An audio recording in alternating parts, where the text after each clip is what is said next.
Il est 6h20 du matin. Et voilà les premières lueurs qui se lèvent sur les montagnes. C'est joli, c'est vraiment joli. J'aime beaucoup le matin, très tôt comme ça. Tout à l'heure, il y a encore une demi-heure, il faisait bien nuit.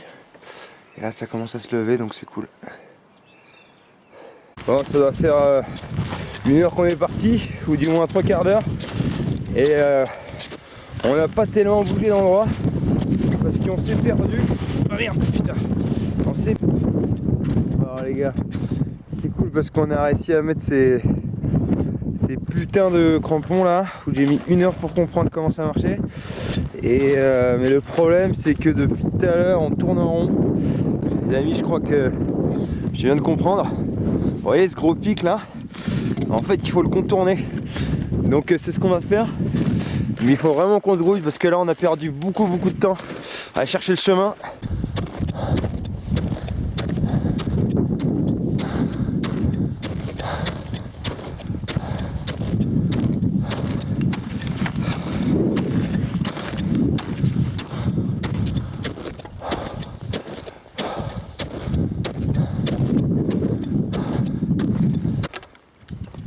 Bon, en plus de ça, en plus que c'est très beau, j'ai une super nouvelle. On a retrouvé le chemin du GR déjà. Donc voilà, on s'est encore débrouillé comme des chefs, comme d'habitude. Hein. Franchement, on a un peu la chance avec nous, mais un peu le savoir-faire aussi. Hein, il faut le dire, faut être fier de soi de temps en temps quand on se paume, qu'on retrouve, c'est la neige, c'est le bordel. Il n'y a plus les traces, mais on arrive quand même à s'orienter grâce à la carte. Et moi franchement je commence à devenir pas mauvais, hein. Pas mauvais en débrouillardise dans la nature. Donc ça fait plutôt plaisir. Voilà. Et voilà, c'est tout ce que j'ai à dire. À bientôt. Voici les terres gelées au-delà du mur. Où vivent les marcheurs blancs.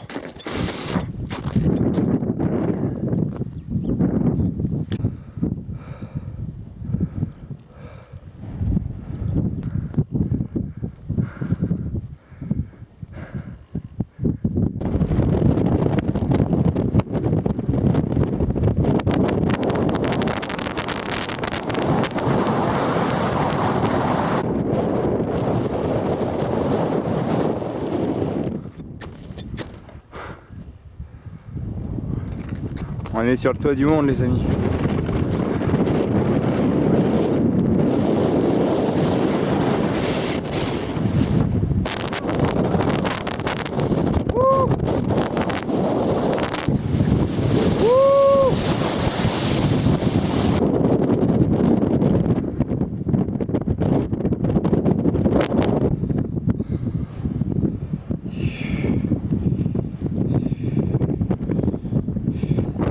J'aimerais bien filmer de l'autre côté là, mais il y a beaucoup trop de vent. Quand je suis sur les crêtes, impossible de sortir la caméra. Là je suis un peu à l'abri du vent, mais c'est bien dommage. Et le vent est glaçant. Il est glaçant de ouf. Mais bon, je pense qu'on n'est pas encore arrivé. Et voilà, bientôt fin de cette 10e journée. Donc journée très forte en émotion aujourd'hui. Vraiment, que ce soit au niveau des paysages, au niveau des risques, au niveau du vent, au niveau de tout, de l'orientation. Hâte d'arriver au petit bled de Nouria là. Et on va se manger une bonne, je sais pas quoi d'ailleurs, une bonne saucisse, peut-être une bonne saucisse, tiens, je sais pas. Et on va voir, mais on va se manger un bon gros truc parce que j'ai super faim, comme d'habitude. Et voilà, je vous laisse sur ces nuages.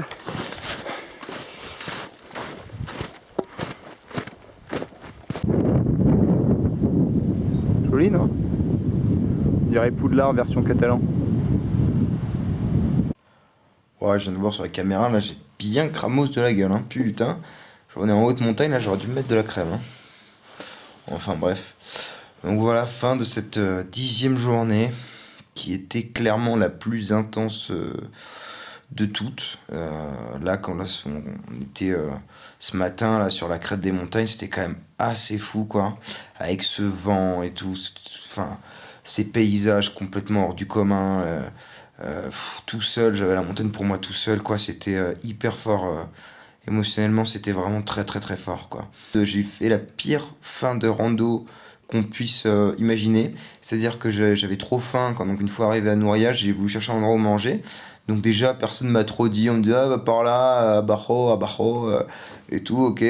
Bon alors j'ai pas trop compris, j'ai dans un truc, les mecs déjà ils me viennent, ils me font non c'est pas là, il faut rester là et tout. Je dis bon ok sympa mec. Et ensuite il me dit va là-haut, je vais là-haut, le mec il me dit non, il faut que tu ailles à la réception pour un ticket, machin.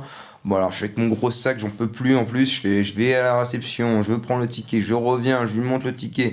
Il fait ouais bon voilà c'est bon, c'est service à volonté, vas-y serre-toi, fais ce que tu veux, je fais ok.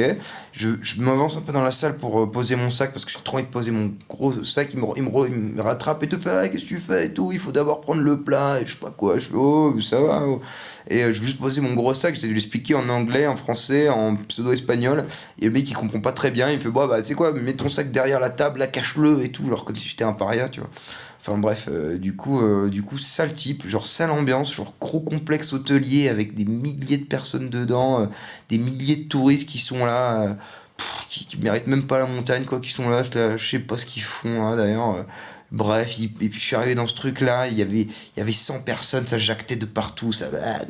Moi qui ai l'habitude de me réveiller avec les bruits des petits oiseaux et tout, le calme et tout, là c'était là, ça criait de partout, j'étais là, il y a une heure avant, j'étais en pleine montagne, dans des paysages incroyables, là je me retrouve là-dedans, dans cette civilisation horrible, j'ai fait mais qu'est-ce que je fais là, quoi, c'est quoi ce délire, je me sentais comme un alien total dans ce truc-là, je comprenais rien du tout ce qui m'arrivait.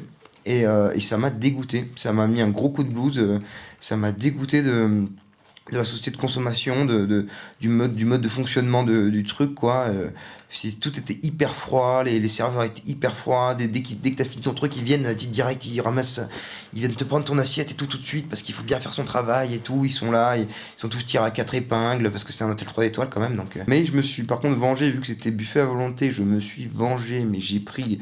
Trois entrées, j'ai pris deux plats énormes, hein, avec plusieurs sortes de viande, des frites, des gratins.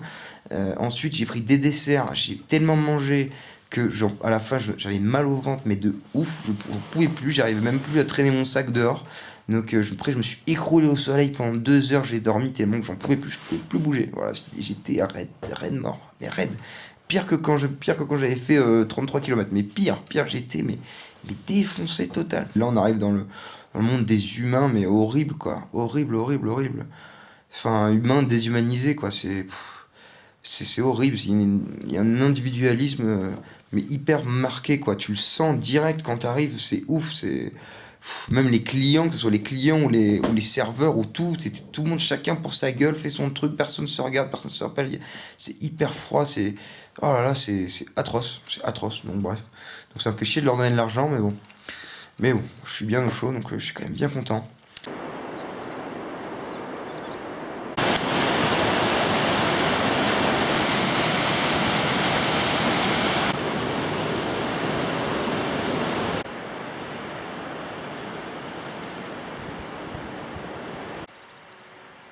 Dire qu'hier on était là-haut.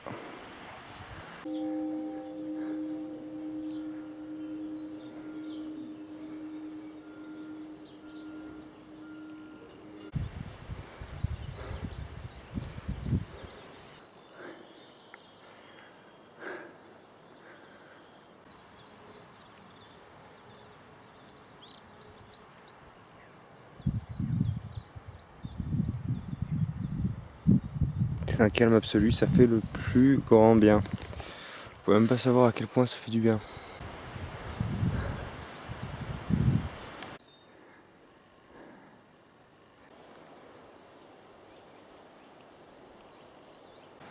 Salut.